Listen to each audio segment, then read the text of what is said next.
All right, welcome to Conscious Cities Festival 2021. Welcome to the inaugural Conscious Brisbane event within the overarching festival. My name is Jenna Mikus. I'm a strategic advisor with a background in engineering, sustainable architecture, and building intelligence. Much of my work relates to designing for flourishing health and well-being of people and planet, whether considering physical or digital properties of buildings or inclusive design in cities. I'm the founder and managing principal of a consultancy based in Washington, D.C. called Jedi Group. And I'm currently living, working, and pursuing a PhD in the Queensland University of Technology, or QUT, in Brisbane, Australia. I'll be your host and moderator for today's event. Before we begin, I'd like to take a moment to pay my respects to the First Nations owners of the lands upon which I work, teach, and study at QUT in Brisbane, Australia, the Turrbal and Yagara people. I pay my respects to their elders, lores, customs, and creation spirits, and I recognize that the lands have always been places of teaching, research, and learning, and that their lands were never ceded. Next, I will play QUT's Welcome to Country video, led by QUT's elder in residence, Mr. Gregory Egert, known to the community as Uncle Chegg.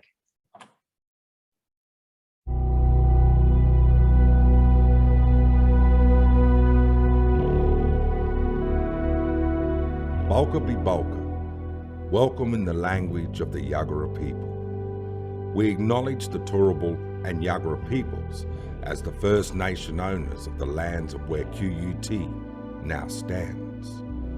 For thousands of years, the Turrbal and Yagara people have gathered along the banks of Maiwa, the Brisbane River, to share their knowledge and stories. We pay our respects to their elders, laws, customs, and creation spirits. We recognize that these lands where QUT now stands have always been places of teaching, researching, and learning. We acknowledge the important role Aboriginal and Torres Strait Islander people play within our QUT community. From Moreton Bay, inland as far as the Great Dividing Range near Warwick and Toowoomba, as far north as the Caboolture River, including the lands around Brisbane City, Meanjin. Yura yura yinala, balka bi balka, nganguru nguru maramakoro nganya birali, nganya bayam. Welcome to the traditional country of the Turrbal and Yagara people.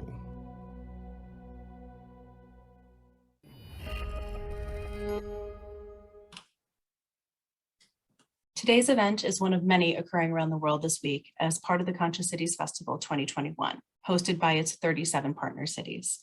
This week's events showcase a diverse and cross-disciplinary network of sessions, including panel discussions, workshops, interviews, artistic performances, and more that began this past Sunday, October 24th, and will continue through to this Saturday, October 30th. Many events will be available as recordings online afterward, so make sure to follow #CCF2021 or the Center for Conscious Design, who hosts CCF each year, for more information following the festival. This is Brisbane's inaugural year as a member of the Conscious Cities community. I have had the pleasure of participating in and attending CCF events, primarily in New York and London, over the past few years, and was named a fellow by the community this year. As I'm currently based in Brisbane, I thought it would be interesting to introduce the CCF community to some of Brisbane's brightest minds. 5 of these will be featured in tonight's program, and some of Brisbane's culture, climate, and connected living experiences, things I've appreciated and felt honored to be a part of and learn more about since moving here. Before we dive into our program, I'd like to cover some housekeeping. Today's session is a webinar, therefore all attendees will be muted and unable to share their audio, video, or screens. The chat has been disabled for the event, but as we will have a Q&A session towards the end, we are interested in capturing questions that arise from the audience throughout the event. So if you have questions as I or our speakers today present, then go ahead and share those in the Q&A field, which you can access at the bottom of the Zoom window. There you can pose questions to individual speakers or the larger group using your name or remaining anonymous. It's up to you. I will be doing my best to monitor the questions as we go.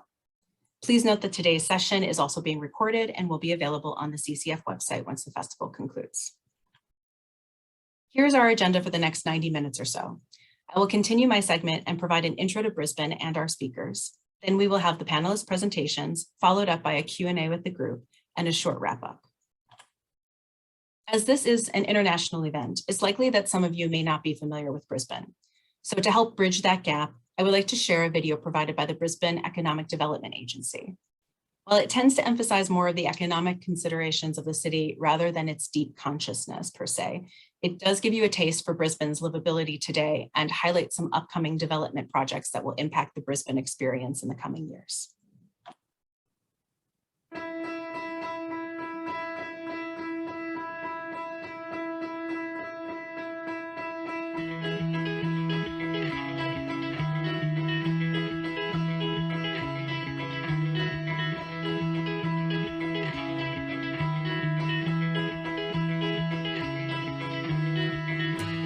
Take everything you need out. Take everything you see though. Take everything but me. Sit your presence next to mine, but you know I will not resign, 'cause that your job is hard. But the river still flows from your body, your toes, and it's filled with all your thoughts that nobody ever knows.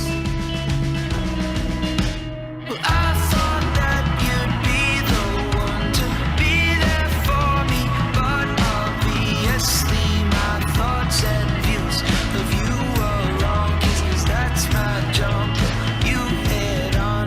Gave it back, and now you're gone.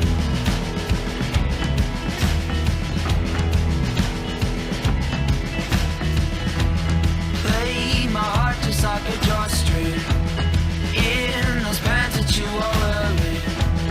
Tie me up and watch me come undone. Sitting in the passenger seat, feeding me words you know I can't eat. I spit them out and then I'll come undone. But the river still flows from your body, your toes, and it's filled with all your thoughts that nobody ever knows. Well, I thought that you'd be the one to be there for me, but obviously my thoughts and views of you were wrong, 'cause that's my jump. You hit on, you gave it back, and now you're gone. Oh yes, now you're gone. Oh, now you're gone. Oh, now you're gone. Well, I thought that you'd be the one to be there for me, but obviously my thoughts and views of you were wrong, 'cause that's my job. You had, I thought that you'd be the one to be there for me, but obviously my thoughts and views of you were wrong, 'cause that's my job. You hit on, gave it back, and now you're gone. As shown in the video, there are a variety of cityscapes and experiences that contribute to the Brisbane lifestyle. There are the iconic images of Brisbane City Hall, the Brisbane sign at South Bank, Story Bridge, Eat Street Market, and Streets Beach, an inner city swimming beach along a lagoon on South Bank. And further afield, just an hour's drive away, are areas for oceanside picnicking, skywalking at Mount Tambourine near the scenic rim, and snorkeling and diving around Morton Island, not to mention the Great Barrier Reef and Daintree Rainforest, which are just a few extra hours away. And of course, there's the brilliant flora and fauna Australia is known for, including koala, kookaburra, and kangaroo, as depicted here. In short, Brisbane has a lot to offer. It's one of the most livable cities I've ever experienced. This hasn't gone unrecognized. Brisbane has gone through a lot of pivotal changes this year alone. In addition to COVID levels remaining remarkably low, Brisbane claimed its spot as the 10th happiest city in the world, according to this year's World Happiness Report released in March. While some of that ranking may be attributed to Queensland's proactive response to COVID, there's obviously truth in this being a pretty spectacular place to live. In July, the fanfare continued when Brisbane was awarded the coveted host city for the upcoming 2032 Summer Olympic Paralympic Games, which will be located across the Sunshine Coast to the north, Brisbane, and the Gold Coast to the south. We'll be talking about the games later on during Q&A, but I thought I'd share a short snippet of Lord Mayor of Brisbane, Adrian Stringer's thoughts on the announcement, shared on YouTube the day after the news became official. It includes the excitement of some city leaders on the news and depicts some city shaping projects in the works for a future Brisbane. We'll consider it as provocation for the speakers. This is such a history-making moment for Brisbane. There are literally thousands of cities and towns across. This is such a history-making moment for Brisbane. There are literally thousands of cities and towns across the globe, and only a handful have ever become Olympic cities. Brisbane has become one of the few cities on Earth chosen to host the world's biggest sporting event. We've started our coming of age as a truly global city. And once a city becomes an Olympic city, it's always an Olympic city. Australia. We now have more than 10 years to prepare for the 2032 Games and deliver city-shaping projects like the Brisbane Metro, new green bridges, Victoria Park, and so many other projects to create a better connected region. The International Olympic Committee's decision is a massive vote of confidence in Brisbane and in our region. We already live in the best part of Australia, and the Olympics will ensure that it gets even better. So with that in mind, I'll reiterate this event's advertised premise. As Brisbane prepares to host the 2032 Olympics, it is important that we consider not only smart city-related digital concepts, but also experiences that support justice, equity, diversity, and inclusion, or Jedi concepts. Enhance citizen well-being, respectfully acknowledge and apply First Nation knowledge, and value non-human perspectives. In this session, industry, academic, and public representative speakers will provide short presentations on these important topics and consider related questions for future development. Let's meet our speakers. While everyone will be speaking in consideration of Brisbane, we do have two panelists from New South Wales today. I'll be providing a bio for each speaker before their individual talks, but as an overview, today we have Marcus Foth, Professor of Urban Informatics within QUT's Design Lab, a group I'm lucky to be affiliated with at QUT, and an honorary professor at Denmark's Aarhus University. Next, we have Jess Mclean, a senior lecturer at Macquarie University based in Sydney, New South Wales. After that, Louise Baldwin, a founder and director of Health and Social Change Australia, and a visiting fellow focusing on public health and social work at QUT in Brisbane. Then we have Sarah Barnes, co-founder and director of ESOM Projects, and a strategic advisor and research consultant for Sightlines Media based in Sydney. Finally, we have Jonathan, or Jono Sri, a Greens councillor for the Gabba ward, an area covering suburbs on the south side of Brisbane. Welcome to you all. So let's begin our panelist presentations. I'll start out with a bio on Marcus Foth, and then I'll hand over the reins to him.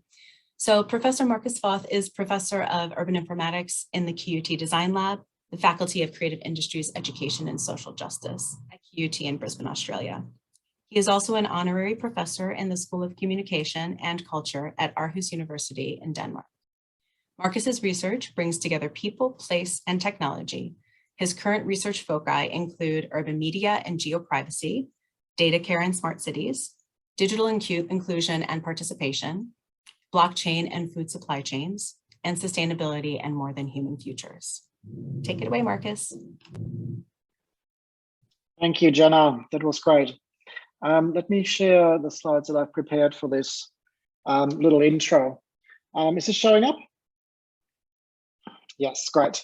When we discussed the title for this little intro to our discussion panel, I was really intrigued by the Jedi abbreviation, so I thought I might as well just claim it and own it and put it right there. So I've called this the Force of the Jedi, and what that does is it gives me an opportunity to put Grogu on a slide here, which I really like doing. Now, when I did start putting these slides together, I did research the Jedi concept, and I did come across quite a extensive critique of the Jedi concept in Scientific America, where someone critiqued and I suppose unpacked a little bit the association with the Star Wars universe. So I feel a little bit obliged to start with a disclaimer and say that whilst there is a cute picture of Grogu here, of baby Yoda, anything further is really unrelated to the Star Wars universe. I don't portray that myself or our PhD students are Jedis or heroes fighting an intergalactical war. But the Jedi concept is useful in terms of the abbreviations and how it relates to some of the values that we are trying to be guided by in our research work. And so what I want to do is give you a quick introduction into some of the background and the history to our work in urban informatics at QUT and how it came about, as well as how it's evolved and morphed into, I suppose, the Jedi concept a little bit. So urban informatics started in 2006. We were, I suppose, commencing this work around the time that the internet wasn't really cyberspace anymore, but it morphed into something that was much more seamlessly integrated with place-based experiences. So the distinction between being online and offline faded away, and we had a much more hybrid experience of the digital and the physical. And so it then kind of led to us creating a group of researchers and practitioners that were really across these three areas in our Venn diagram of people, place, and technology. So we got people with a background in computer science in the technical space, but also very much in the humanities and the arts and design fields, as well as in the spatial fields in urban design, architecture, and planning. And we are trying to position ourselves right there in the middle at that intersection of those three areas of the social, the technical, and the spatial sciences. As I said, we started in 2006. There were a couple of other groups around, and I specifically mentioned the Sensible City Lab because I'm going to show a quick video in a second. But also around the time of 2011, 2012, there was a bit of a mushrooming of these research centers looking at real-time data, urban science, and smart city analytics. Prompted both, I suppose, by the global financial crisis, and in the aftermath, a lot of the accounting firms and consulting businesses looking for new revenue and new markets. And the one big market that were identified was the cities market, and the way that consultancies were all of a sudden starting to apply very similar services and analytics provisions that they previously applied to the business context. They were now selling those to cities. And so the academic arena kind of followed suit, and we see a mushrooming and an increase in the kinds of data analytics approaches since then. We've been following a bit of a different approach. Ours has obviously been much more creative, being embedded in the creative industries faculty at QUT for a number of years, but also a little bit more crazy, as you can see here from our annual retreats that we are taking usually away from the urban and away from the built environment once a year. And as Jenna mentioned, we are now embedded in a larger research center, which is the QUT Design Lab, that also brings us in touch with colleagues from the industrial design areas, fashion, architecture, design robotics, and so many more different varieties of design, and a combination of design with different domains such as health and sustainability and education and so forth. So the smart city, that was in a way not our starting point, but it kind of popped up along that journey. And this is this video I want to show, and I want to try and figure out how I can mute it. There we go. I might just have a little bit of that background music and going so I can talk over it.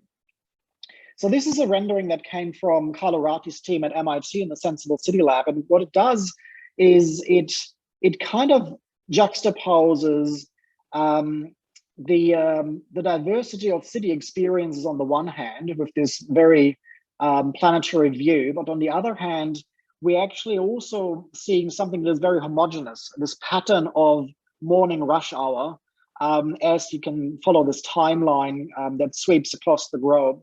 It doesn't actually matter which continent we are looking at. This kind of rush hour experience seems to be very similar, and the responses and calls for efficiencies, for mobility to somehow be fixed through technological solutions, through data optimization, through interventions at that kind of engineering and the wider STEM area level. So what we are kind of intrigued by is the technological solutionism that is embedded in such approaches, and what, as a result of that, we might be missing. There is not just issues with regards to mobility and transport, there's issues with regards to housing, population growth, density, as well as affordability of housing. There are issues with regards to data governance, privacy, data sovereignty, the way that access and inclusion figure into people's ability to have agency. And there's also notions around governance arrangements when it comes to the way that decisions are made for the city at large, whether it is these control centers that have been set up. What looks like here is the JPL control center to send missions to Mars. What we're actually looking at is a control center in Rio de Janeiro that has been installed as one of the first by IBM in order to look after these kinds of optimization kinds of regimes driven by smart city technology and the data analytics that underpin them. So I mentioned the technological solutionism and the way that it skews our perspective and our view to only one side of the equation. And what we are trying to do in our research increasingly is to have a broader holistic perspective that also brings us again in touch with the HAS area, which is the humanities, arts and social sciences, and how there needs to be a better dialogue between the two. And so that's where the Jedi comes back in. So what I'm trying to, in a way, do, and perhaps a little bit awkwardly, is to look at 4 different research areas that are currently ongoing in our research group. And I'm trying to squeeze them through the Jedi lens. So I'm going to look at the just, the equitable, the diverse, and the inclusive, and maybe talk a little bit about each of these elements before I hand back to Jenna. So one of the more recent research concentrations is a group that we've started last year in the Creative Industries faculty, and that's now been housed in that restructured faculty of Creative Industries, Education and Social Justice, which is the More Than Human Futures research group. And this is quite an exciting initiative, I think, because what it actually does is it's challenging a lot of the human-centeredness that we've been following in the design field for a very long time. And it was for a very long time quite adequate and justified to be looking at something that is human-centered, because it was in response to something that was technology-centered. And so the response to these tech and engineering-driven approaches was to say, hang on a minute, let's first look at the human experience and what we actually need, rather than to come up with answers that are looking for questions. But increasingly, we've also realized that that human-centeredness is putting the human experience on a pedestal of exceptionalism. And what we need to realize is that with that comes a lot of privilege, as well as the recognition that we are often optimizing for human comfort and human convenience at the expense of nature, at the expense of planetary health and well-being. So what we are trying to grapple with in this group is how we translate some of the insights and experiences that are coming out of the environmental humanities. And what we want to do is find ways to put them into practice, into design practice, into coming up with new design methods that are less human-centered and that embrace a more than human-centered approach. The second area is around data care in smart cities. This is a research area that involves both a focus on privacy and spatial data and geoprivacy, but increasingly it's broadened out into related concerns around governance and sovereignty. And I could go on a little bit longer around this because there's so many facets, but I'll try and keep it really short here, because what I think is really important to maybe mention in that area is how it really relates to issues of equity and also equality, I suppose, because the data that is used and fed into machine learning processes, deep learning, algorithmic kinds of approaches, and the wider framework of artificial intelligence, it opens up a lot of new challenges and questions that are often brushed over by the engineers and the data scientists because they're all too busy looking at the algorithms. And I can say this with a computer science background myself. So I'm often there in the kinds of computer science communities pointing out some of these research approaches that are coming out of the humanities that are not often picked up by the kinds of journals and conferences in the tech space. So there is again that need for that kind of dialogue. The third one, so we are now Jedi at the D for diversity, is something that we've been grappling with, which is the critique around the regional and the rural. So a lot of the time that we've been championing that urban informatics approach, a lot of people have said, well, what about people in regional Australia? What about those in remote areas? And we agree. So we don't want to be exclusively looking at just the inner cities, the metropolitan areas, but we want to again have this dialogue between the regional and the rural and the urban, as well as peri-urban areas, as well as looking at the different kind of metabolisms, the kinds of relationships, whether it's supply chains, whether it's food production and consumption, whether it's value chains. And so that is work that we are currently engaged in, and we're looking at the impact that blockchain technology can have with regards to not just uncovering that level of diversity, but also the ability to disintermediate, to actually give food producers a better ability to have access to consumers and have that direct exposure and dialogue. And finally, the I in Jedi for inclusion is work that is currently funded by an ASC linkage project that is continuing some previous work we've been doing on social living labs and community engagement. In this new project, we are looking at the digital inclusion in low-income families. This is an Australia-wide project, and it's an extension of a much longer and an older notion of digital divide. So here we are extending that frame to also look at effective use. We're looking at issues of media literacy and digital literacy, but also the way that the different technical infrastructures are enabling people to create new livelihoods and new career prospects in areas that may not be associated with, for instance, regional and rural Australia. So I hope that this was within the time that we had. That was a bit of an overview of some of the work that we are doing. I'm happy to have a discussion later on and also answer questions. So thank you, Jenna. I'll pass back over to you. Great. Thank you so much, Marcus. All right. And with that, I will reshare my screen and introduce our second speaker. So our second speaker is Dr. Jessica Mclean.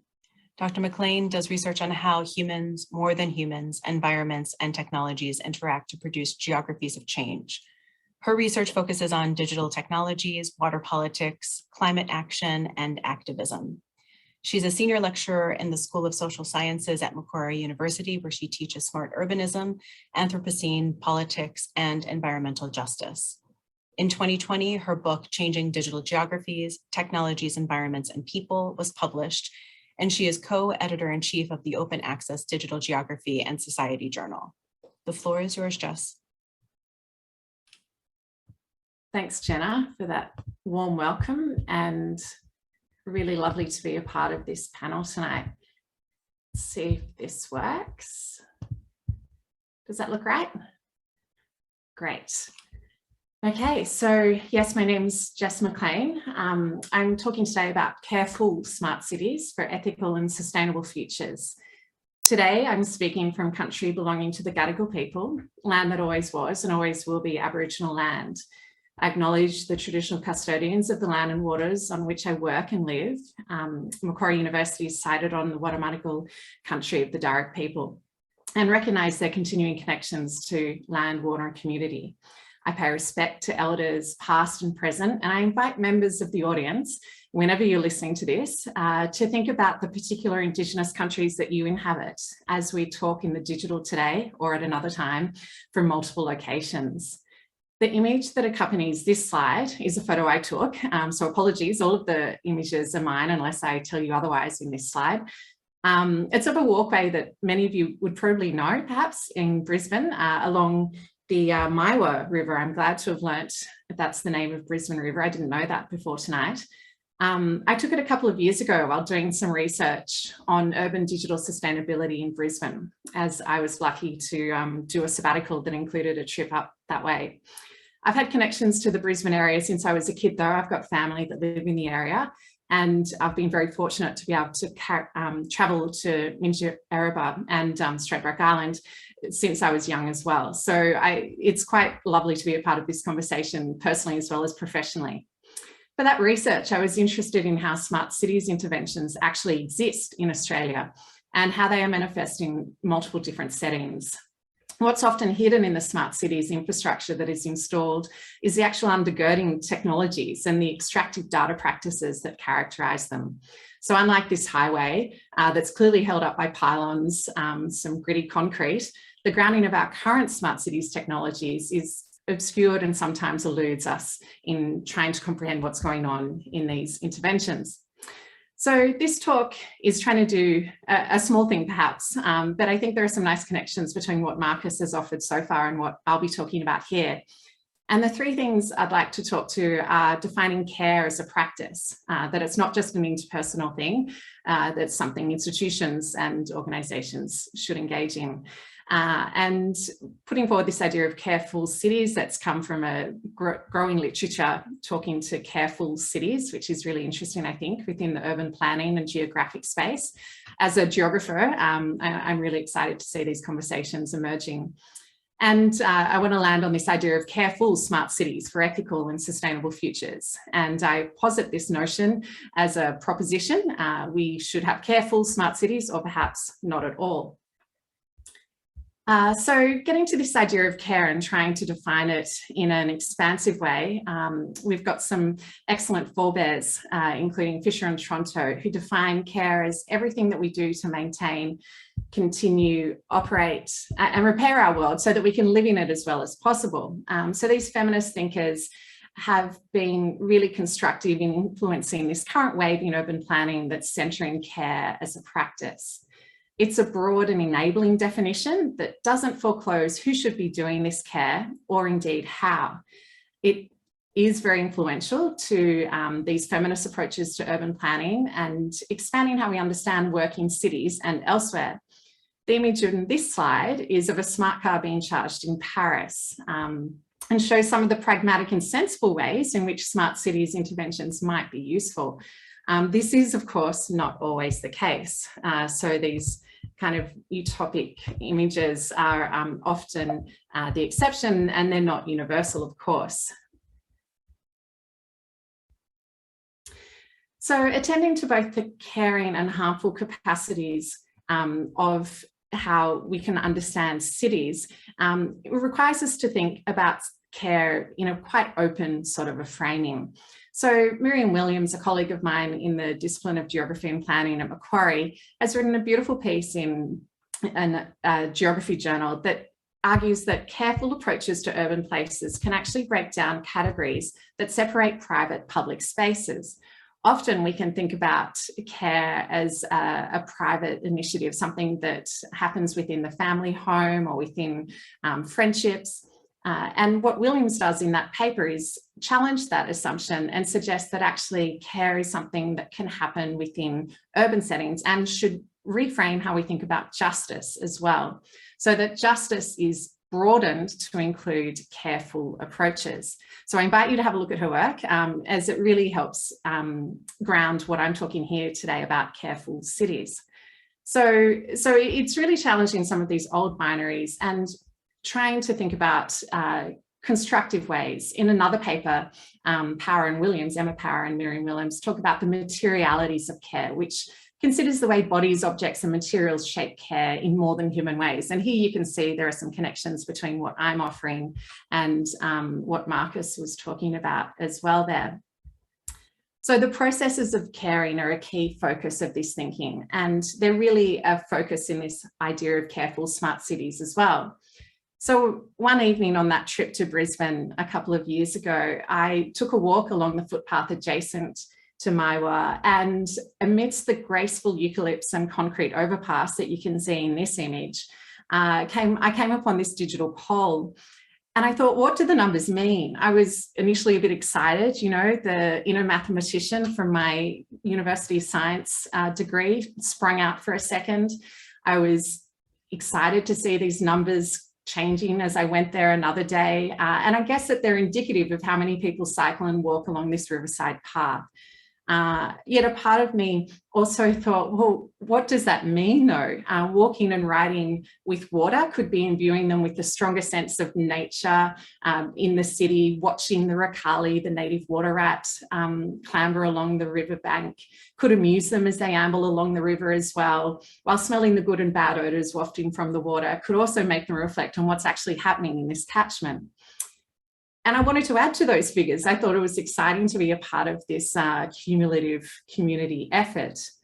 But cutting the issue another way, what do these numbers actually do? Well, there's certainly a responsibilization that happens with these numbers. The individuals interpolated as responsible for contributing to these smart cities ventures.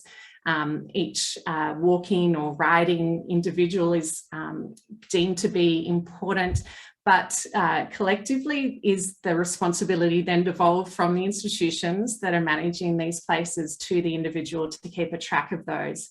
So these are some of the questions that circulate when I start to think about careful smart cities, and that I want to challenge when putting forward this proposition, I guess. So careful smart cities, I think, should include collection points for waste and ongoing support for creative placemaking, perhaps. This image on this slide's from another walk that I did around Maiwa during this trip. And as you can see in front of this excellent piece of street art by Drapple, there's a whole bunch of electronic waste that's sort of lying on the pavement and on various bits of refuse. You know, a careful smart city would have a system in place that makes it easy to manage these things, and not an individual's responsibility to make sure they can get to these institutions for getting rid of them. So bringing careful smart cities into conversation with smart cities and thinking in practice as it currently stands will require quite a bit of work. Although I was excited to read a paper today about empathic cities by Bila Arya in 2021. She's written, they've written about regenerative economics, and I think it's a really interesting counterpoint to this idea of careful smart cities. So there's no agreed definition of smart cities. We can get that. That's something that sits with this in literature and practice. There are multiple ways of framing what a smart or intelligent city is. And this is a screenshot from Waverley Council, which is a Sydney-based council. You can see a whole range of different definitions of things that could be called smart. And indeed, the term smart's so commonplace now that it's almost cliched. When we think about Brisbane and what is happening there with respect to smart cities, I was intrigued to see this document, the Smart Connected Brisbane framework, put forward. And the Lord Mayor, when introducing this document on Smart Connected Brisbane, said, Brisbane is a great place to live, work and relax. It's a safe, vibrant, green and prosperous city, valued for its friendly and optimistic character and enjoyable lifestyle. As Lord Mayor, I'm determined to make the Brisbane of tomorrow even better than the Brisbane of today. And it goes on in that kind. But care doesn't once appear in that document, in that PDF, which is easily available online if you have access to the internet. And to think about how we might actually achieve smart cities that are based on equity and sustainability principles here, and really deliver these, rather than perpetuate and exacerbate inequities. Well, we need to centre care, I think. It's a leverage point, perhaps it's an entry point. It's a challenge to some of the glossy framing of smart cities that can sometimes reproduce some of these inequities rather than challenge us to think about careful cities. So I guess that smart cities, as I read it and as I teach it in at Macquarie to my master's and undergraduate students, it's a vague and somewhat confusing idea in some ways. And why can't we open it up to including care as a core practice and priority that engenders the making of worlds that really are more livable? So in terms of drawing this idea of care into the smart cities landscape, I think we need to consciously move away from care washing. There's a lot of care theorising and policy making in certainly the health sector. And so I take my lead from this really interesting piece by City Sdk that I cite here to move towards radical care or universal care. They offer a care manifesto, which is a really interesting read. We could also think about caring from the shadows, and here I'm invoking Plumwood's excellent Shadow Places paper from 2008. Val Plumwood, as an environmental humanities theorist, challenged us to think about those places and communities that are rendered shadowed by these global processes of extractive capitalist regimes. I think we could also take a lead from the Bawaka Collective. That includes Indigenous and non-Indigenous people working together to conceptualise country and place in productive ways. And if we look to caring as country, then we can really centre these Indigenous knowledges within careful smart cities. And so here I'm really doing some generative thinking, and Bawaka Collective is based in Northern Australia and in Sydney and Newcastle. So it's a collective of people who work from these places, but Bawaka country is in far north regional Australia. So it's interesting to think about how care travels as an idea and what we can do with this notion, I guess. And so I think I'll conclude on this proposition that I hinted at the beginning as well, of careful smart cities or not at all. And it's perhaps a provocation as well, but I think that there are some interesting strands of thought that Marcus has put forward, and that Jenna introduced in framing what Brisbane is as a city and a place. And I think that there's some interesting overlaps that we might draw out in the Q&A. So thanks. And I'll stop sharing. Thanks, Jess. Okay, great. Thank you for that. I personally like the reference to interpolation. Okay, great. So let's move on to our third speaker then. We'll keep it going because we are about 10 minutes behind, but we'll keep rolling. So Louise Baldwin is an innovative leader in health and social programs and services with a focus on well-being communities, system change, transformation, and social impact.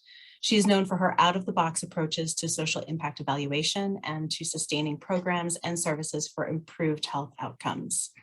With over 2 decades of leadership, practice, and research experience, she is a successful private health and social impact consultant and a visiting fellow at QUT in Brisbane. Louise has won several awards for her commitment to building healthy communities in Queensland, including her leadership in shade creation, research, and policy. She is co-editor of her book, Health Promotion in the 21st Century, New Approaches to Achieving Health for All. Welcome, Louise. Thank you, Jenna, for that lovely welcome. I will also now just attempt to share my screen. It's a great privilege to be here tonight, particularly amongst such lovely colleagues, both familiar and new. Now, I hope that's coming up nicely. So within the next few minutes, I'm just going to talk a little bit about building healthy community connections and the importance that that is in both place design, physical design, but also in the way that we plan and run our cities, but also our regional centres as well. A lot of this work has been driven from the work that I've done based here in Brisbane over the past 2 decades. I've had the privilege of working extensively both at the local government, state government and not-for-profit sector. And in the last sort of 5 years been at QUT as an academic before recently returning to my private consultancy, and also adding to my bow an advisor role with an organisation called Health Futures Australia, which is also about building wellbeing communities across the country. I'd also like to pay my respects to the traditional owners of the lands in which I am coming from today, in the western part of Brisbane, the Turrbal and Yuggabal people, and pay my respects to elders past, present and future.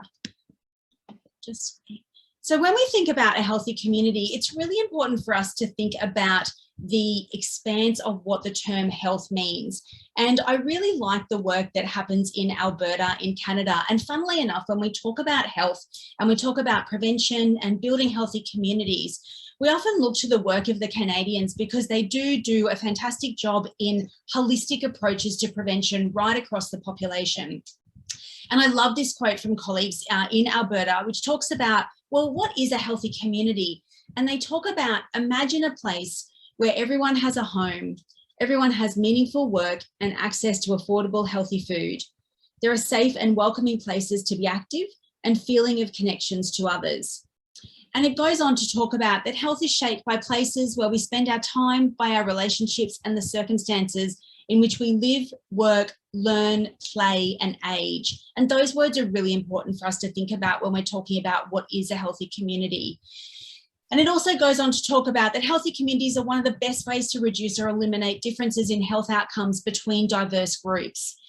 And what that kind of overview of healthy communities does is lays a platform for us to think about how we overlay health as everybody's business. Because really, if we don't have our health and we're not thriving, resilient communities being the best that we can be, then we have nothing of a foundation for us to work on and grow on as a community together.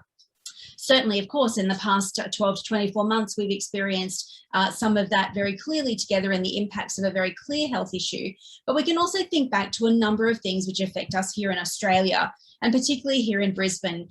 Those of us that were in Brisbane at the time of the Brisbane floods certainly saw that connection and that importance of building healthy community was really important in terms of flood recovery.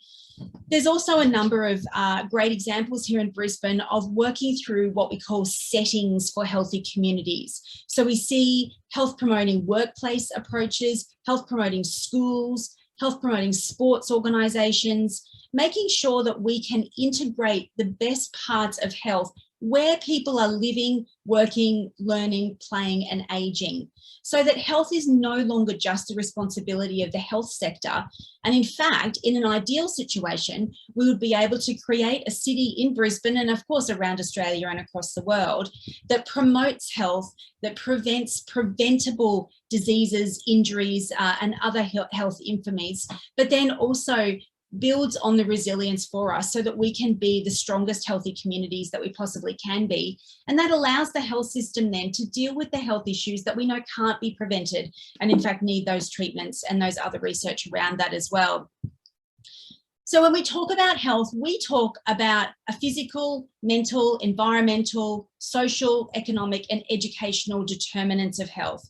And it's really important for us to think about what are those things that determine someone's health. We know that it can be where they live. We know that it can be the education that they have access to.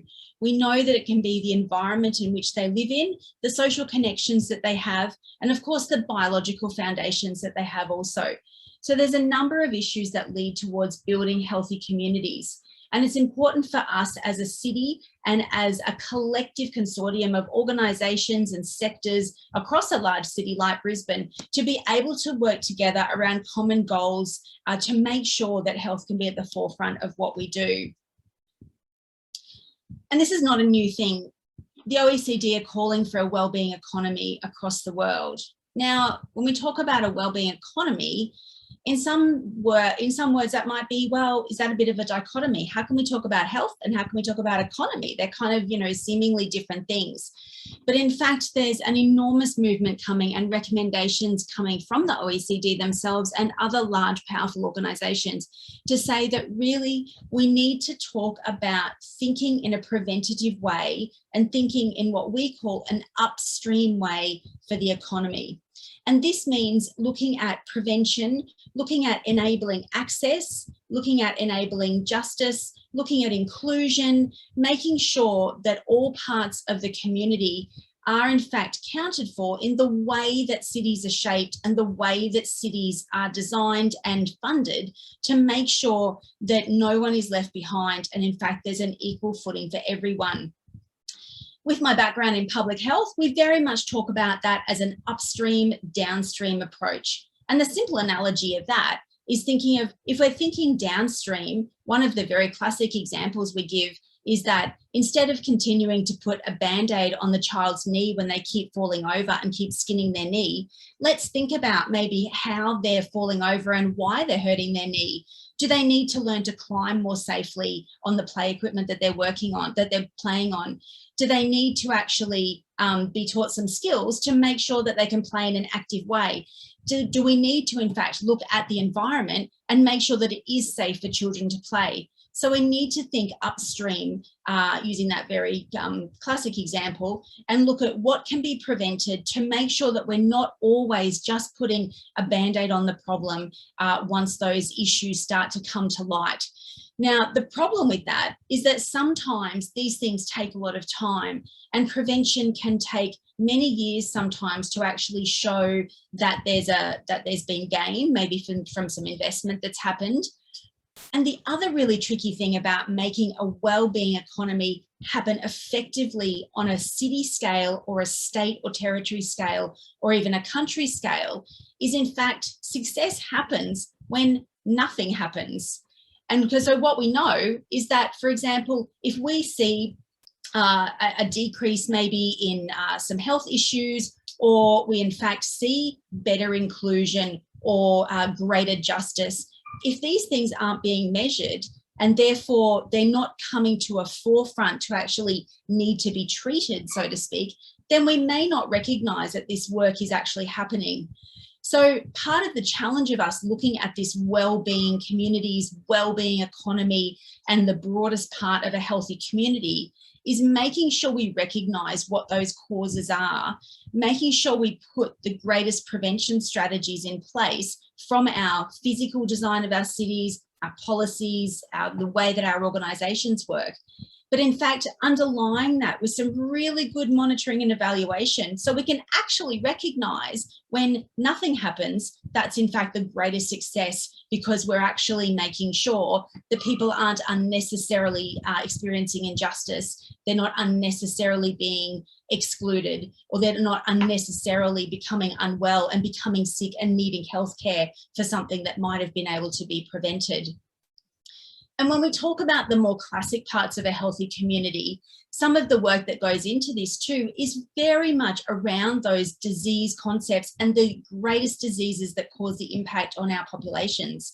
We can talk about heart disease, we can talk about cancers, things that impact our communities the greatest. But we know now from our research, for example, and it's research that's happened right here in Brisbane, that we can prevent 1/3 of cancers by simply engaging in some simple preventative activities. And this is things like physical activity, healthy eating, not smoking, being sun safe, reducing alcohol intake, things that people can do to reduce their risk of cancer, but in fact, things that can be enhanced and enabled so the choices to participate in those preventive activities can be made easier by the way that our cities are designed, from both a physical design sense, but also by the policies and programs that happen in our cities as well. Think, for example, about walkability. And we saw some lovely photos there earlier from Brisbane and our lovely walk along our river.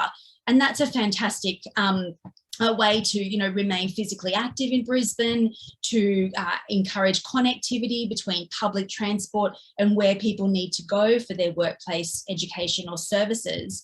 But in fact, as a city, like many cities, we've also got a long way to go in making sure that that connectivity happens for safe walkability, for shaded and heat control walkability, because it's pretty hot here in Brisbane in summer, but also then for our age-friendly work also. And much of my work during my time at QUT in Brisbane was around that age-friendly design for cities, but also very much around that shade and heat control.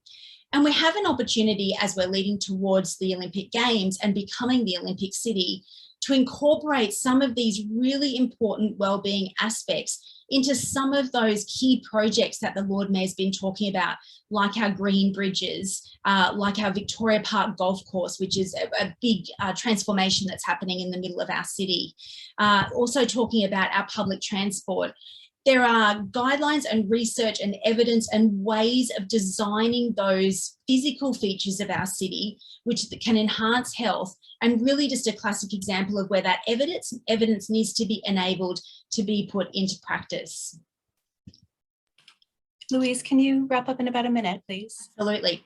So Thanks. We know that elements of healthy communities then talks about that physical design and supportive environments for health and connection, those connected policies underlying the action, that it's a place for all ages and all abilities, and that it incorporates education, communication, integrated into the way that we work, and also that monitoring and agility to change to make sure that we can respond to what that measuring is telling us.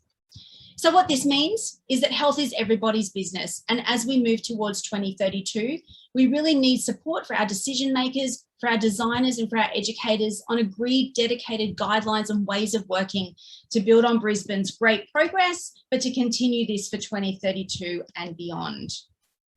That's it from me, Jenna, and I welcome any discussion later. Great, thank you so much. All right, so let's move on to our next speaker. So fourth, we have Dr. Sarah Barnes.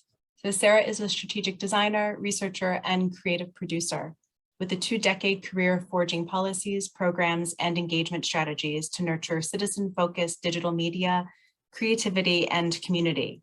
She is co-founder of experiential arts and media practice ESOM Projects, I hope I'm pronouncing that correctly, founder of Storybox.co, and author of Platform Urbanism, Negotiating Platform Ecosystems for Connected Cities. Welcome, Sarah. Thanks very much, Jenna, and thank you for having me today at the webinar. I will just share my screen.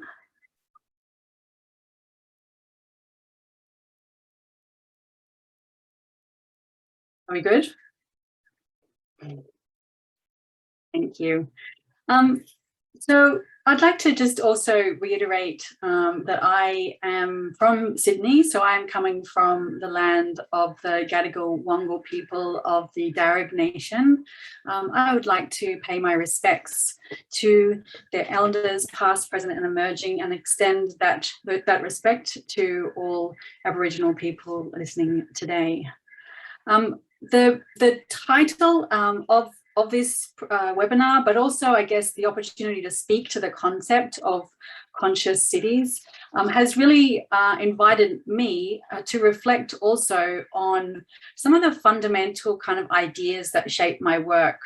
As Jenna mentioned, I've had quite an extensive career over the past 2 decades, thinking through, but also practicing and making new technologies, platforms, services, databases, data dashboards, and more that kind of articulate ideas of citizenship and civics through technology.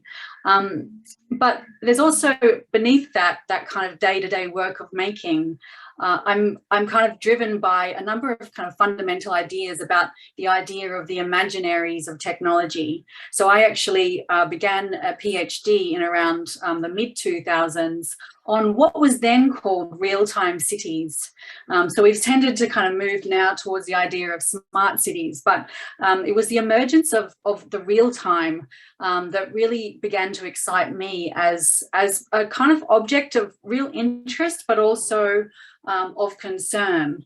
And I guess I wanted to reflect on that journey that I've been on and how it, I guess, shapes practice today.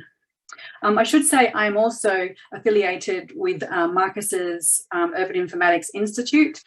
So that's been a great opportunity for me to kind of reconnect with some of the academic ideas that has shaped my work for some time.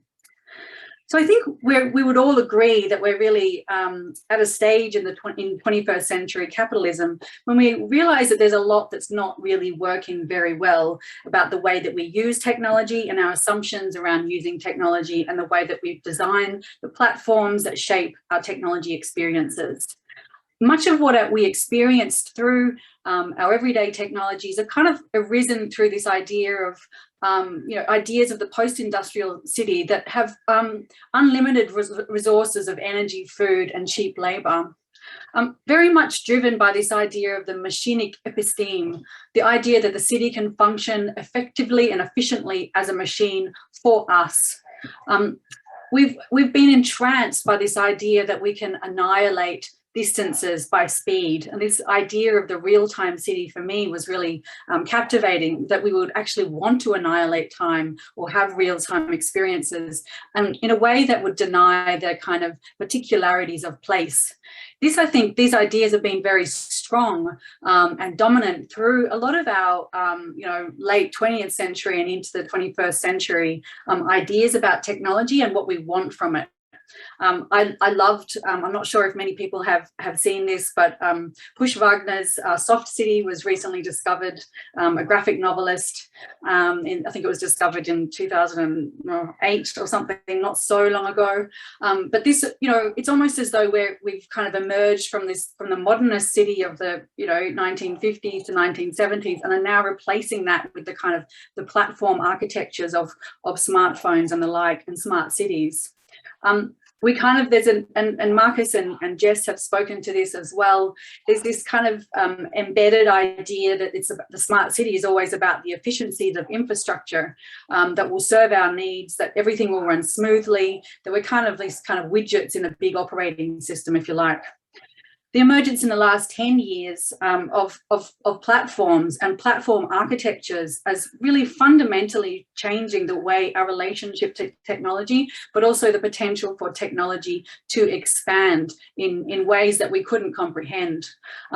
And that's underpinned by some very particular business models that have evolved through combinations of open data and software practices, but also fundamentally about data extractivism, and the idea that really, to do technology well, to build AI well, you need to think about exponential scale, but also infrastructural logics. These are all ideas that I think are really embedded in a lot of the successful technologies that we use today. They are ideas that I've explored quite extensively in my book, Platform Urbanism.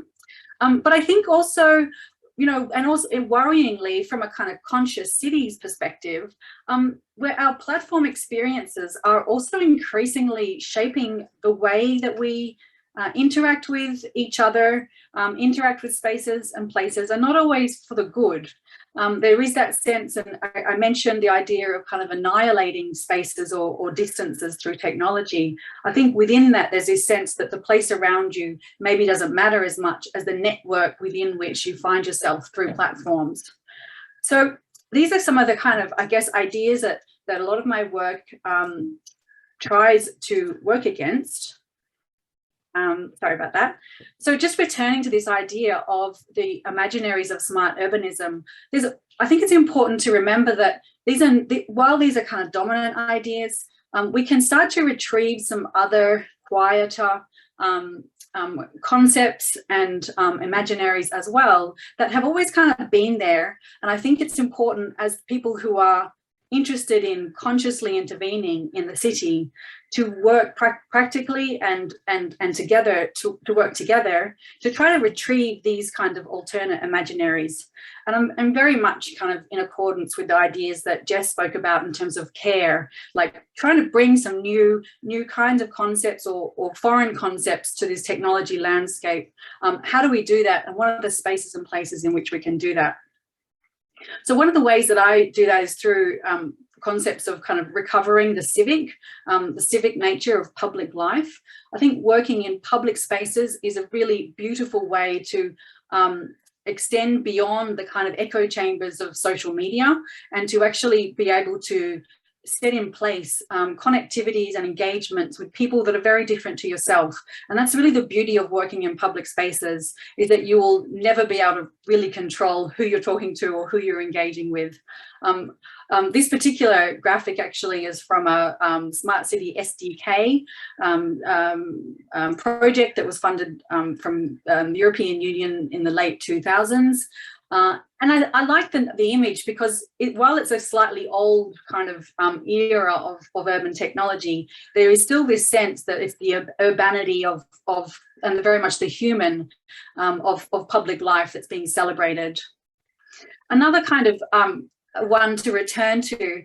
And you know, sometimes there's criticism about Stuart Brown's ideas, but I think I wanted to return to it today because the Whole Earth Catalogue is one of these kind of seminal works that was very kind of originary in shaping people's idealistic expectations of the internet. And, you know, his concepts of staying hungry, staying foolish, but also the idea that knowing how the place works helps you get there. These are ideas, early ideas and influential ideas to initial thoughts about what the internet could be and what kinds of knowledge could be shared.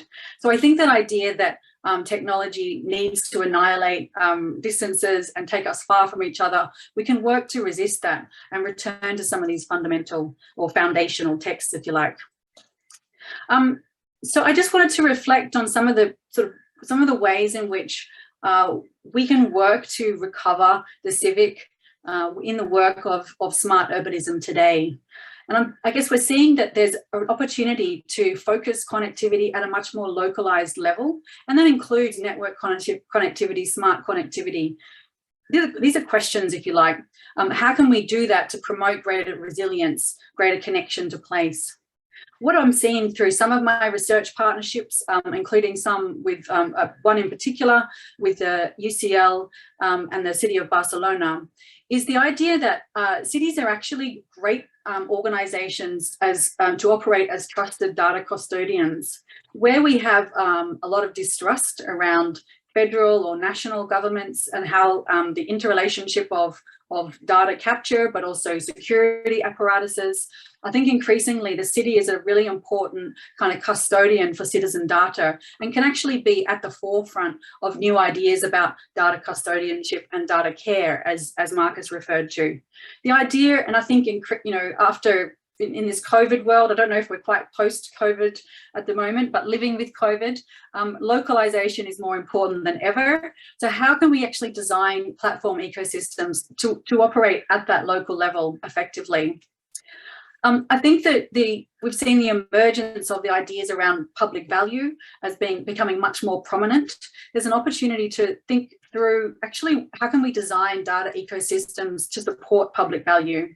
How can we also move beyond basic infrastructure, the big data kind of centres that control urban life? How can we actually start to surface much more diverse kinds of data sets like health, like sentiment data, that should be health and well-being, but also data that might relate beyond the kind of, the privileged Western perspective to also encompass more than human and country-centred data points.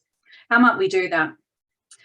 There's a lot of interest, of course, in how we can think about data for public good, ideas about requiring tech companies to actually make data available for public interest outcomes after a set number of years. There's a growing movement around this recognition that the data extractivism around platforms is no longer fit for purpose for our era. But also I think there's an opportunity now to kind of consider, well, but is technology really the answer? Technology is certainly, always a tool, and for me it's a tool to play with, but it may not necessarily be the best place to start in all instances. Just to kind of work towards concluding here, one of the projects that I've been involved in, as Jenna had actually mentioned, is a platform called Storybox. And Storybox is really about putting into place, literally into place, some of the ideas around citizen engagement, but also going beyond extractive data practices and commercially oriented urban media to actually think about a much more inclusive design for urban media in partnership with educational institutions, city councils, arts organisations, precinct owners and more. And in developing this project in the last few years, it's certainly become clear to me that it's important to actually do the work of redesigning these infrastructures. Digital out-of-home technology is one particular sector of the smart city that will continue to evolve and become smarter and smarter unless we really question their models and actually start to reinvent what's possible using similar technologies to kind of work through practices of bricolage and resistance to reclaim public spaces for public good outcomes. So just to conclude with a couple of inspirational quotes that I've come across in the last, I think it's actually like 3 days. So I thought, great, I'll use these quotes. Why create solutions at scale if operating at scale is itself the main problem? I just love that quote from trustee Douglas Rushkoff. He concludes a recent article by saying, and this particular piece is reflecting on how effective can blockchain really be to solve sustainability problems. He says, it's time for at least 99% of us to stop talking, get off the stage, close our screens and help our neighbours. I thought that was brilliant. Also the idea of automation as a double-edged phenomena, and this really kind of concludes my talk today. You know, smart urbanism has a lot of problems, but it's also really about what we make of it as well. So I came across this beautiful quote from Martin Luther King in a new book by Martin Haglund. I don't know how to pronounce his last name, a philosopher. And he's retrieved this quote from Martin Luther King, and not a well-known one. As machines replace men, we must again question whether the depth of our social thinking matches the growth of our technological creativity. So I would invite us all to, you know, here today, but also those who are listening, to kind of think it's important to extend, you know, to take up the invitation from Martin Luther King, to really extend the depth of our social thinking to accompany the acceleration in technological growth. I think this is essential to the future of conscious cities. Okay, with thanks and gratitude. I'll finish there. Thank you, Sarah. All right, sounds good. One more speaker. Let's go ahead and introduce Jono. So Councillor Jonathan Sri, also known as Jono, is a writer, musician, and community worker who was elected in March 2016 as Brisbane's first ever Green City Councillor, representing the Gabba ward. Jono campaigned on a bold platform focused on making our city more sustainable, equitable, and democratic, and on addressing the negative impacts of gentrification and speculative property investment. He is firmly opposed to unsustainable, profit-oriented overdevelopment and believes that residents should have more say over how their city changes and evolves. Jonathan was successfully re-elected in March 2020 and is prioritizing local issues such as housing affordability and economic justice, improving public transport, creating more walkable, pedestrian-friendly neighborhoods, greening our city, strengthening support for the arts and community events, and encouraging transparency and democratic accountability in local government. Thanks for joining us today, Jono. Thank you so much. That was a long list. I don't think I'm going to be able to do all that stuff. It is such a pleasure to be part of this conversation. And yeah, I really appreciated everyone else's contributions and a lot of great food for thought there. Also wanted to acknowledge the rightful owners of the land I'm coming at you from, the Yagara and Turrbal people, pay respects to their elders past and present.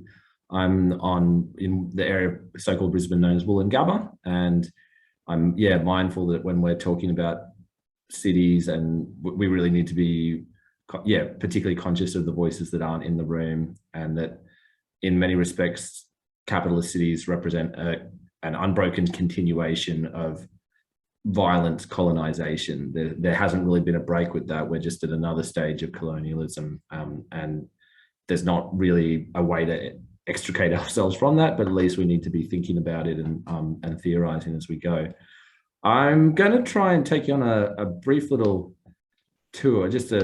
I'm talking about housing basically, and thinking about gentrification. I imagine that most people who are involved in these conversations are, on board with the fact that housing affordability is an issue and that gentrification can displace people. But I thought I'd just take a moment to drill down into it a little bit and specifically look at what's happening in parts of inner Brisbane at the moment and think about what that means for particularly with the Olympics on the horizon.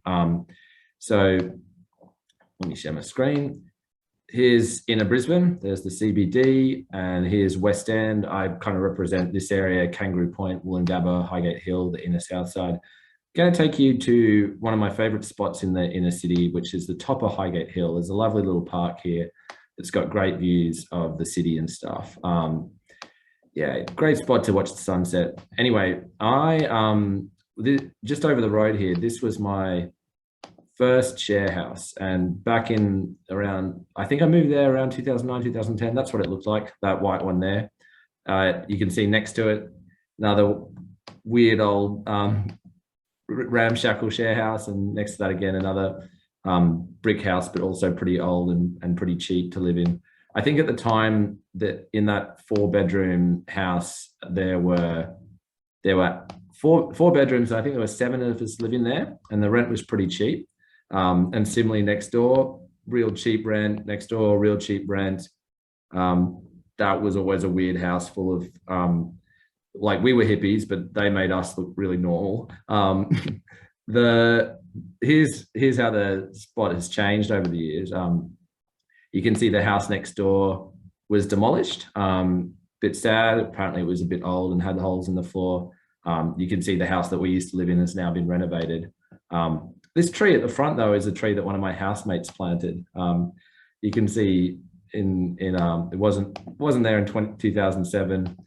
2013, it was a little sapling he planted, and we're like, oh, Andrew, you think we'll still be here when it's all big and mature? We're still around, but we don't live there anymore. This is how it looks now. It's starting to block the visuals on the traffic a bit. But as you can see, the brick house next door was also demolished. And I know for a fact that now there's only 2 adults living in that building. So this is, I think, is just one little micro case study of what's happening across the inner city, where we went from having a couple of houses with cheap rent, and probably across the 3 houses, there might have been about 15 people living there. And now there are 2 people and a big empty lot. And to me, this says a lot about capitalism and current strategies in terms of planning and development, where we're continually told that we can leave it to the free market and the market will be incentivized to provide more housing.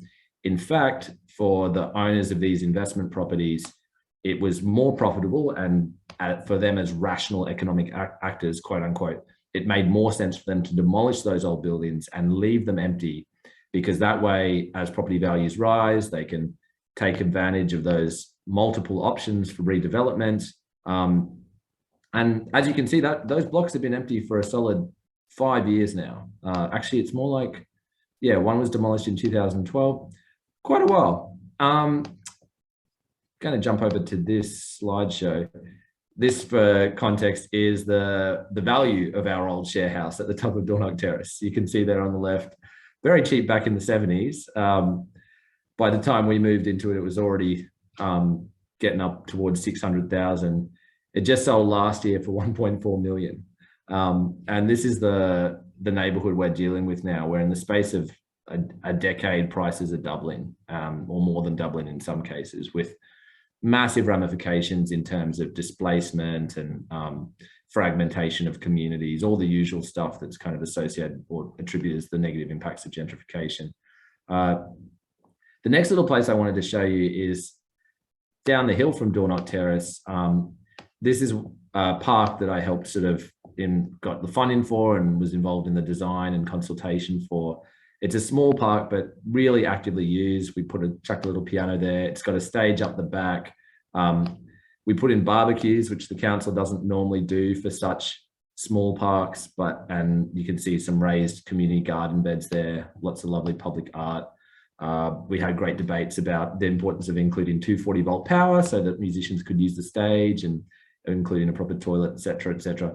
This is what it used to look like back around the time I was living in that share house up the hill. It was just a crappy car park. Sorry, gone around the corner now. But I think this is a really interesting one for me, because I've been actively involved in making this space what I would say is objectively a nicer place. It ticks all those boxes of like green in the city, more shade trees, livability, walkability, taking cars out of the inner city, creating civic spaces. And this has been a really successful civic space with so much, like we have movie nights there, we have bands, we have all sorts of meetings and events there. But I know that in transforming that space, I have been an active player in that phenomenon that I pointed to right here of rents rapidly rising. And I think this is a really interesting challenge for all of us who are striving to make cities better, is that if if we can do 90% of the stuff right, we can get the better public transport and the walkable neighborhoods and green in the streets and, you know, all the benefits of smart digital connected cities, et cetera, et cetera. But if we're overlooking this problem here in this column, we're actually kind of, in a way, agents of destruction and harm as well. And I think that's a really difficult tension to navigate. So I won't spend too much longer on this, but I just wanted to highlight, here's an example of the zoning map. And the light pink is sort of low density housing. The dark red over to the left is really high density housing. You can see some orange mixed use, medium density zoning there. The blue is another form of mixed use commercial zoning. The conventional wisdom from urban planners and housing economists is that as the sites zoned for high density housing, you know, as that rezoning process happens, that increases the supply of housing and therefore puts downward pressure on property values. But what we know actually is that when these, and I'm not sure if you can see my arrow at the moment. Can anyone see my arrow? Yep. So when these sites are zoned for high density development, that also means that the low density sites next door, which currently they're still not zoned for high density development, but their value increases because astute investors and developers can say, well, look, we expect this is going to be rezoned at some point in the future, or, you know, because the council's approved all this for high density, if I chucked in an application for that site, they'd probably approve me as well. So these individual houses here, their property values are rising dramatically, not necessarily because of their use value, but because of their potential investment value and their speculative value as a commodity and a source of profit. So those property values rise because of the potential rezoning. But what that also then means is that some of the new apartments that have been already constructed over in the high density precinct, their values also rise because suddenly this block over here is worth $1 million for a crappy 3-bedroom house. So the 2-bedroom apartment over on this side also ends up going up to $600,000 or $700,000. So the patchy rezoning creates a situation where even the stuff that hasn't been rezoned gets more expensive. The stuff that was rezoned and is like now developed and denser is also getting more expensive. And we end up with the problem you saw before in that spot in Highgate Hill, where an investor will look at a site and say, well, look, this has now been rezoned for medium density development. I'm trying to take you back up to the top of Hampstead Road. This is probably not necessarily necessary, but an investor can look at that site and can say, well, I could develop that today and I'd be allowed to build 3 stories there. Or I could wait 5 years and there's a chance it'll get rezoned for 8 stories. So I'll just leave it for 5 years. 5 years passes, the investor looks at it again and says, well, I could develop it now. It's just been rezoned for 7 stories. But there's a chance if I wait a little bit longer, I can see that over the road, they've started approving 10 stories. So I might just wait a little longer and see if it's rezoned for 10 stories. And this phenomenon is happening right across Brisbane, and it's happening across a lot of urban areas. And so we see this sort of twin problem where patchy rezoning, or this process of rezoning every couple of years, leads to unit blocks being left empty, vacant lots just waiting for new development applications. All the sites in this picture, in this slide, have development approvals. They've all been approved. The one on the top left has a development approval for 20 stories. The one on the top right has development approval for 15 stories. Bottom left has an approval for 20 stories. Bottom right has an approval for 17 stories. They've all been rezoned and approved for high density development, but that hasn't actually resulted in anything being built. And in the meantime, we've got rising homelessness. So I'm mindful of time, but I'll just sort of end with this slide, which kind of is the tale of two cities that Brisbane's really looking at the moment. On the one hand, rents are skyrocketing. We've had fairly stagnant population growth in Australia over the last 2 years, and yet property values have shot through the roof. We've had rapid construction of housing in Brisbane. The construction of new dwellings has outpaced population growth. So we've built houses faster than the population has grown, but prices are still rising dramatically. And now with the Olympics in the horizon, we're all really worried that that's going to put further upward pressure on house prices. And we're going to see a lot more people on low incomes priced out of the inner city, priced out of the beautiful neighborhoods and the neighborhoods that are having all the urban renewal projects and park upgrades like the one I showed you, and people are being left out, and we really are ending up in a tale of two cities where rich people can afford to live in really nice neighborhoods with shady trees and bike lanes and pedestrian crossings, and poor people are banished to the suburban fringe without good public transport or even a public bench to sit on. And that's me. Thank you so much for the discussion. I'll look forward to the questions afterwards. Great. Thanks so much, Jonah. All right. So thanks to all of the speakers. Let's go ahead and head into panelist Q&A. So I think that's probably the best way to do it now. And then after that, we'll just go ahead and do a wrap up. So I'm going to stop sharing my screen, turn everything on gallery to make sure that we can see everyone, and get the conversation going. Hopefully you all have some questions for each other, but oh, look at Jonah's ready to go. Go for it. I had a question. I guess it's kind of for everyone, maybe particularly for Sarah, and Jess, just the pedestrian counter you showed, it sort of held a lot of significance for me, and I was really interested in the work that does by, homogenizing people. You're a pedestrian or a cyclist, and it doesn't matter why you're a pedestrian or what you're there for. It doesn't count all the animals and all the other things that are moving through that space. It kind of, but what we measure is kind of, it's what we don't measure that gets left out. I guess my question is, how do we push back against that? What do we do to resist that tendency for measurements and data gathering to homogenize and flatten the landscape and kind of obliterate a lot of whatever's not measured? I don't know if Jess, you wanted to speak to that first. It's such a great question, Jono, and I'm glad I could have talked about that for a long time. It's I'm writing a piece about it actually with Nat Osborne and Donna Houston. I've never seen pedestrian counters as sinister before, but when you showed me that one, I was like, there's something sinister about this. If you think long enough about it, right? The homogenization is a real challenge, and it's in a lot of ways a great metaphor for what smart cities always do, right? That they put it back on the individual and they ask us to become, as Isabel Strangers says, this Yolanda Strangers, it's a little bit late now and I'm mixing up my authors. This idea of resource man, right? That we're all enabled to have control over the management of our consumption practices, and we can mitigate our impact on the environment and the urban setting by being responsible, good citizens, and we can hop on a bike rather than, we're able-bodied, we're white, we're mainstream individuals. And what Strangers does in that critique is really skewer it and say, actually, that's completely impractical and ridiculous, and it's not appropriate to squash us all into these, images of the normative person or the normative bike rider. You really hit upon what my critique was inching towards, I think, and to push back against it.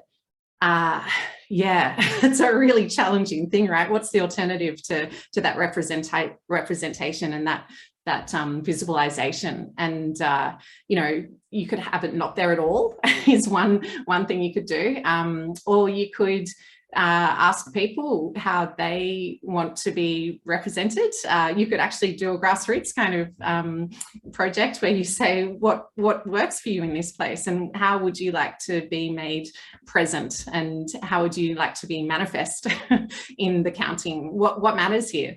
I don't know if the City of Brisbane did a evaluation of whether people wanted that smart pole little feature or not, but there are lots of ways into that are other than what is there as well. And I'm not saying that we throw it out necessarily, but to challenge it and to question it, I think, is a good start. And I'll just add that, that's what Storybox aims to do. So it's kind of to replace the data point with the human and to create a dialogue. So actually, even the scale of it being a human scale, where it's a person that's there and it might be a part of their life that wouldn't get represented through a data point, but a different kind of response. So we run a lot of workshops with citizens to allow that to happen, and also discuss ideas around how you're feeling today, and different kinds of parts of a person than just the purely kind of functional infrastructural. But I would also add that those sort of smart polls and the kind of data that's being collected, I do think they have a place as well. I think it's, I love seeing them when I know, wow, there's like these many people who have chosen to cycle. Maybe that's because I live in Sydney and it's always been like a hard knock life. So to see something being developed, that means that we're not the only ones. It kind of, I don't mind it myself. Yeah, and just to build on that, one thing I found interesting coming to Brisbane, I think it's been 2.5 years now you've been here, but the fact that it had a chief digital officer, and it's really unusual to see that in a lot of cities. I feel like what I had heard is that it was at least one of the first 5, I think, worldwide. And I'm just curious to see from that point of view for all of you who have this background, what's some of the good, the bad, and the ugly that went into these decisions around digitization and incorporating that into Brisbane? I don't know, Marcus, do you have an opinion? I mean, maybe 1 or 2. Well, I'm kind of anticipating that eventually maybe this recording will come to Kat Matson, who was that Chief Digital Officer most recently. And she's done an amazing job with regards to the remit that she's been given. But I think at the same time, I had lots of conversations with her over the years that she had been in that role, and also with her predecessor. I think digital was defined in a certain way. And there was, on the one hand, the shininess of the title and claiming, as you just did, Brisbane is one of the first cities after New York to have a chief digital officer.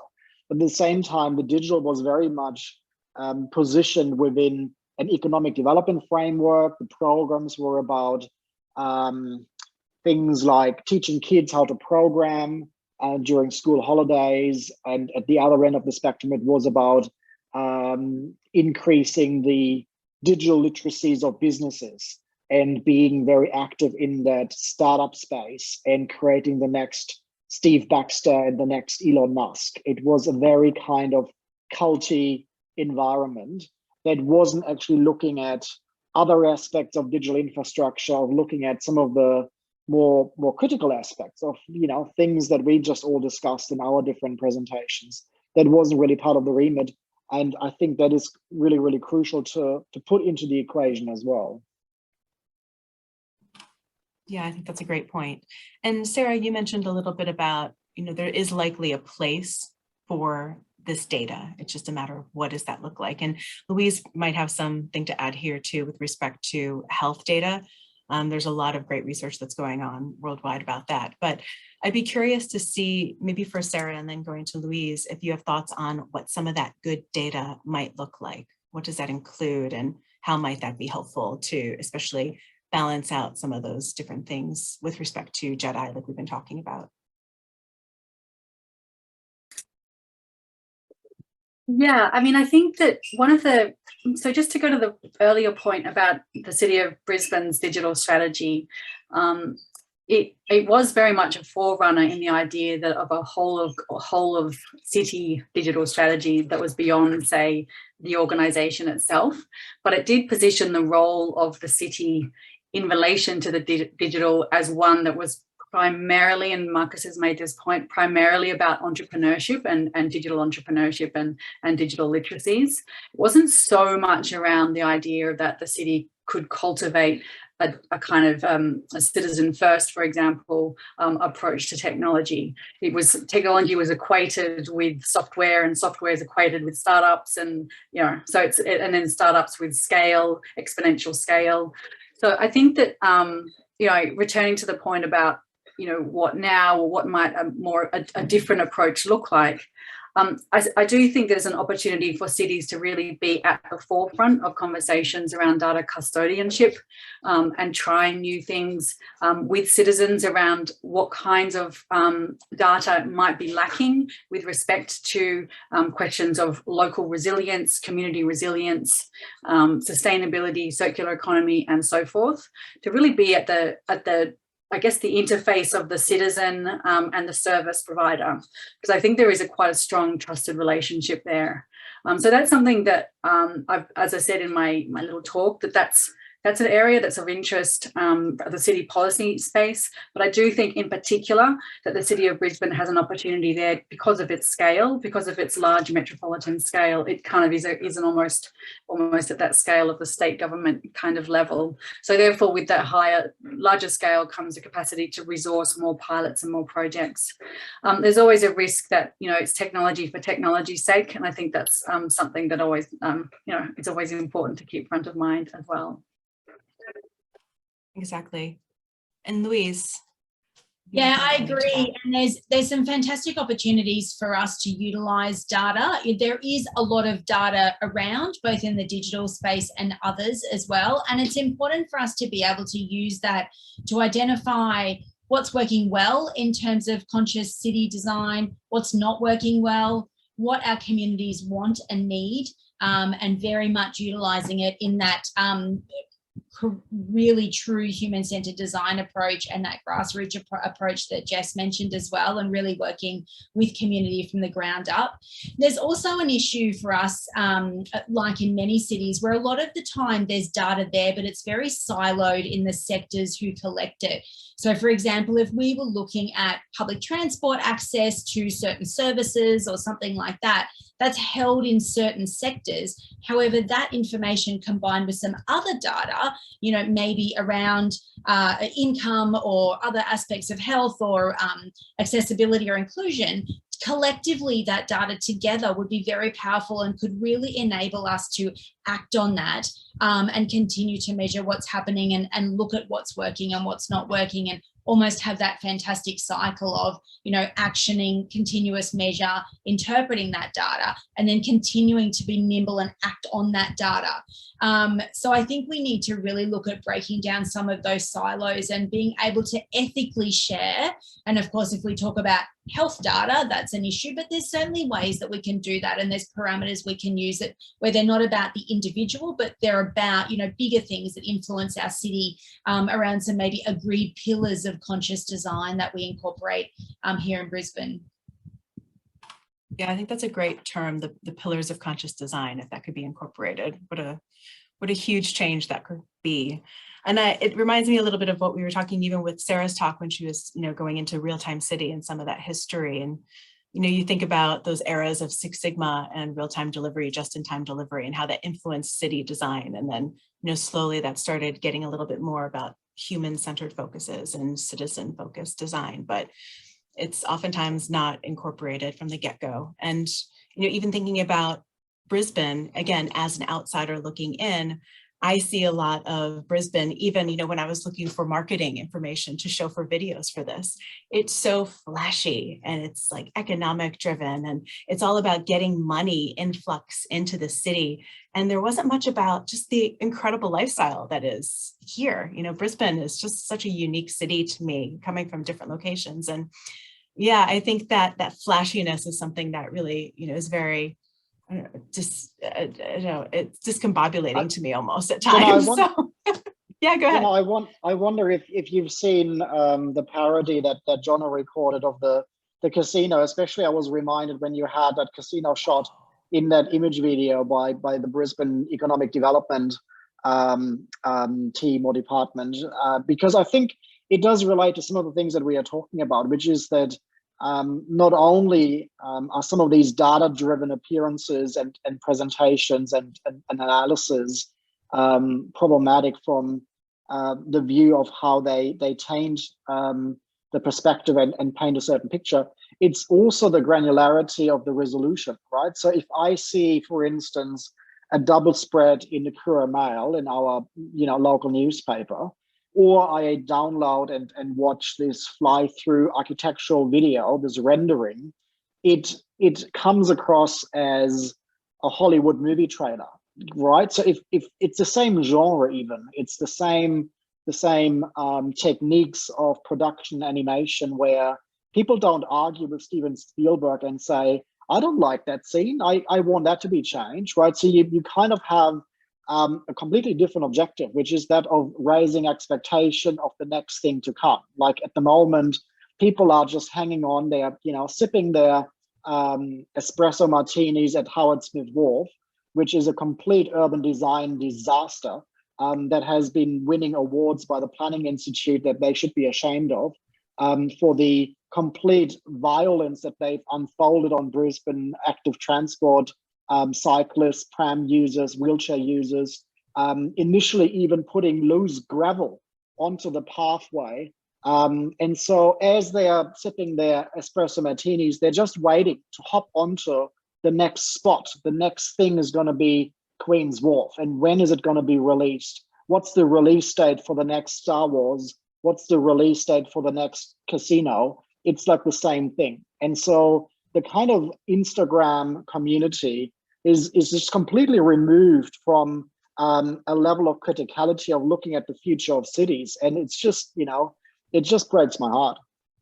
Marcus, I feel like, what you said then made me think about what Jenna had been saying as well about Brisbane as sort of this preoccupation with the flashy and the modern and the sleek, which really is like it's almost like the rubber band has snapped back and there's been a complete pendulum swing where for a long time Brisbane had this really strong cultural cringe and we were embarrassed that we weren't as big as Sydney and Melbourne, and like we weren't as cool, and we were a small country town and we were parochial and all of this sort of stuff.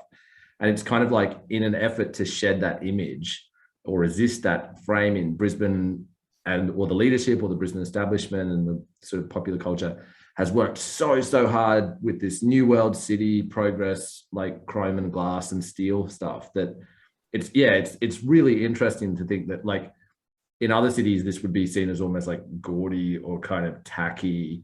But in Brisbane, it's like, no, we're modern now. Look, we're modern. We're telling you we're modern. And it's sort of, I don't know, it's just really interesting. But I just wanted to share one other little thing, which was coming back to the concept of like surveillance and technology and power, which is what sort of Louise was touching on, like who controls the data and who points the camera and who interprets what the camera is looking at. This is a news article from a couple of years ago when council was sort of justifying all the money it had been spending on CCTV cameras. And so they shared with the journalists some footage that they'd gotten from their cameras in King George Square. And I'll just play the very start of it. So you can see that it starts with the warning, oh, violent scenes. And then the first violent scene, this video may contain violent scenes that may shock some viewers. The first violent scene, quote unquote, is some Aboriginal kids writing their names on a statue. They're engaging in a form of placemaking, right? They're writing their names and postcodes on a bench to say, look, this is who we are. We are part of this city too.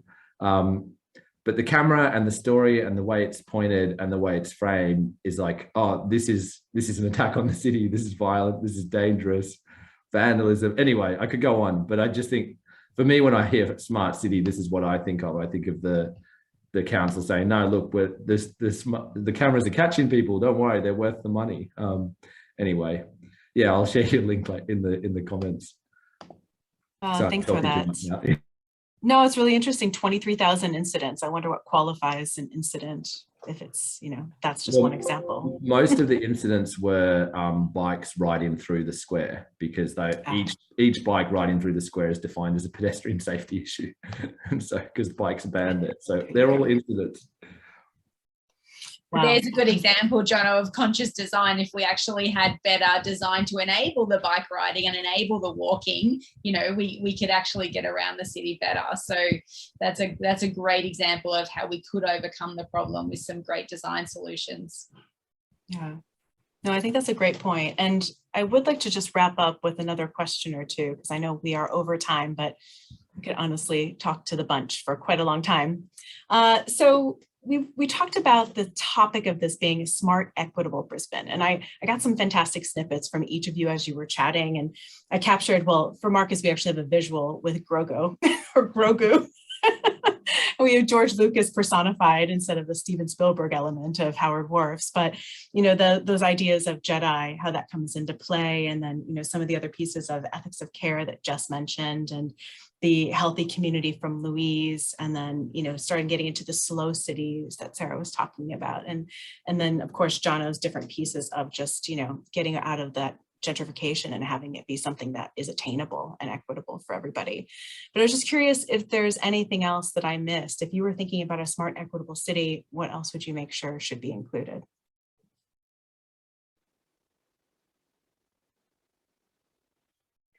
Don't jump in all at once. I mean, it's really. I mean, okay. the way that Jono, you know, described the fact that, you know, I think the problems with the smart city are ultimately around a version of extractivism, which themselves rest on centuries of colonial extraction. And so it seems to me that the first place to begin would be by incorporating First Nation perspectives at the heart of a vision of a smart city. That would be a brilliant place to start. And there is a lot of interesting work, as many know, around First Nation perspectives on AI and data ecosystems and so forth.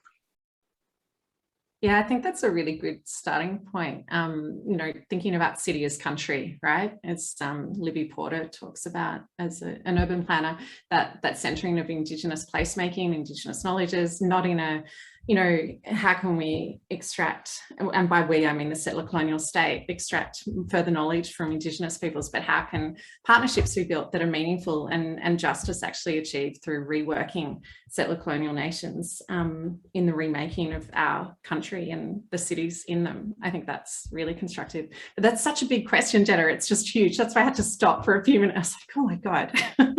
What does that squeeze a lot in? Yeah, I'd agree, Jenna. And I'd also just, reiterate the importance of that proper collaboration and co-design with our communities and really working from a grassroots point of view, because anything that happens in the city really needs to be driven by our community. But then that needs to be coupled with how that can be acted on by the relevant actors and stakeholders, because we do have a lot of information and feedback and, you know, opinions from our communities, but there's not a linked dotted line then to enable that to change and enable that to actually happen in our city. So we need to couple that together with some of the how so we can act on that. Yeah, that's a great point. Having those hows, the who's, the swim lanes, and have some ownership. I think rather than only asking what's missing or what else do we need to add, I think the other part of the question is what's there that needs to be removed or that needs to be rethought. And what Jess just said made me think about justice from the point of view of a Western perspective, which is that we usually rely on systems of governance that are somehow codified and written down, and we look at paragraphs and sections of the law and governance we take for granted in that kind of genre, that kind of category. But I was really inspired by various conversations I've been having with Mary Graham, and we're going to have her here at QUT again next week. She's a philosopher at the University of Queensland, and she combines Indigenous epistemologies with Western philosophy. And so she's used this term in one of her last presentations that she used, that was secularized ecological stewardship. And I found that really inspiring because it alludes to the fact that it's not just the care for place and for country, but it's also the fact that Indigenous peoples didn't necessarily rely on the written law or regulation or policy or bylaw. It was about something that was completely absorbed into the culture, into their very being, and being so place-based. And so that's what Mary tries to describe with that adjective of secularized, where you don't question it. You don't kind of go, oh, where is that written? Like, why shouldn't I be, littering? Well, you don't litter because we don't litter. It's like a question that doesn't even really appear. Whilst there is, laws and customs to deal with situations where that secularized ecological stewardship is being violated by members of the community, it's still something that is dealt with by the community at large, rather than it being outsourced in a way to that black letter justice system. And I think when we talk about justice and ecological justice and social justice, I think it also needs to come with a different recognition of the jurisprudence system. And that might be something where we're actually removing things, as in our compliance culture, and that culture that is very much embedded in still a very kind of British legacy.